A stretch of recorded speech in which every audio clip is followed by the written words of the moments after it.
ರಾಜ್ಯದಾದ್ಯಂತ ಕಳೆದ 2 ದಿನಗಳಿಂದ ಭಾರೀ ಪ್ರಮಾಣದಲ್ಲಿ ಮಳೆಯಾಗ್ತಾ ಇದೆ. ಚಿಕ್ಕಮಗಳೂರಿನ ಕೊಟ್ಟಿಗೆಹಾರದಲ್ಲಿ ಬೀಗರೂಟಕ್ಕೆ ಮಳೆ ಕಾಟ ಕೊಟ್ಟಿದೆ, ಅಡ್ಡಿಪಡಿಸಿದೆ. ಭಾರೀ ಮಳೆಯಿಂದಾಗಿ ತೊಯ್ದು ತೊಪ್ಪೆಯಾಗಿದೆ ಶಾಮಿಯಾನ. ಅಡುಗೆ ಮಾಡೋದಕ್ಕೆ ಗ್ಯಾಸ್ ಹಚ್ಚೋದಕ್ಕೂ ಕೂಡ ಗಾಳಿ ಅಡ್ಡಿಪಡಿಸ್ತಾ ಇದೆ, ಪರದಾಡ್ತಾ ಇದ್ದಾರೆ. ಮನೆ ತುಂಬ ನೆಂಟರಿದ್ದಾರೆ, ಬಾಡೂಟ ತಯಾರಿಸೋದಕ್ಕೆ ಆಗದೇ ಇರುವಂತಹ ಸ್ಥಿತಿ. ಮಲೆನಾಡಲ್ಲಿ ಭಾರೀ ಗಾಳಿ ಮಳೆಯಿಂದ ಜನಜೀವನ ಅಸ್ತವ್ಯಸ್ತವಾಗಿದೆ.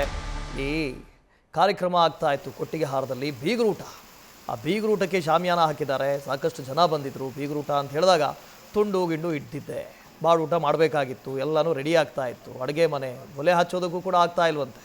ಅಂಥ ಪರಿಸ್ಥಿತಿ ನೋಡಿ, ಆ ದೃಶ್ಯದಲ್ಲಿ ಗಮನಿಸ್ತಾ ಇದ್ರಿ. ಕಳೆದ 2 ದಿನಗಳಿಂದ ಮಲೆನಾಡಿನಲ್ಲೂ ಕೂಡ ವಿಪರೀತ ಮಳೆ ಆಗ್ತಾ ಇದೆ. ಅದು ಚಿಕ್ಕಮಗಳೂರು ಆಗಿರ್ಬೋದು, ಶಿವಮೊಗ್ಗದ ಕೆಲ ಭಾಗಗಳಾಗಿರ್ಬೋದು, ಕೊಡಗಿನಲ್ಲೂ ಮಳೆ ಆಗ್ತಾ ಇದೆ. ಉತ್ತರ ಕನ್ನಡ ಜಿಲ್ಲೆಯಲ್ಲೂ ಕೂಡ ಮಳೆ ಆಗ್ತಾ ಇದೆ.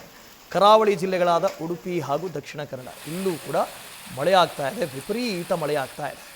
ಮಳೆಯಿಂದಾಗಿ ಸಾಕಷ್ಟು ಸಮಸ್ಯೆಗಳನ್ನು ಎದುರಿಸಬೇಕಾಗಿದೆ. ಬೀಗರೂಟಕ್ಕೂ ಕೂಡ ಮಳೆ ಅಡ್ಡಿಪಡಿಸಿದೆ. ಮನೆ ಮುಂದೆ ಶಾಮಿಯಾನ ಹಾಕಿದರು. ಶಾಮಿಯಾನದಲ್ಲಿ ನೀರು ನಿಂತು ಇಡೀ ಶಾಮಿಯಾನ ತೊಯ್ದು ತೊಪ್ಪೆ ಆಗಿದೆ. ಬಾಡೂಟ ಮಾಡಬೇಕಾಗಿತ್ತು.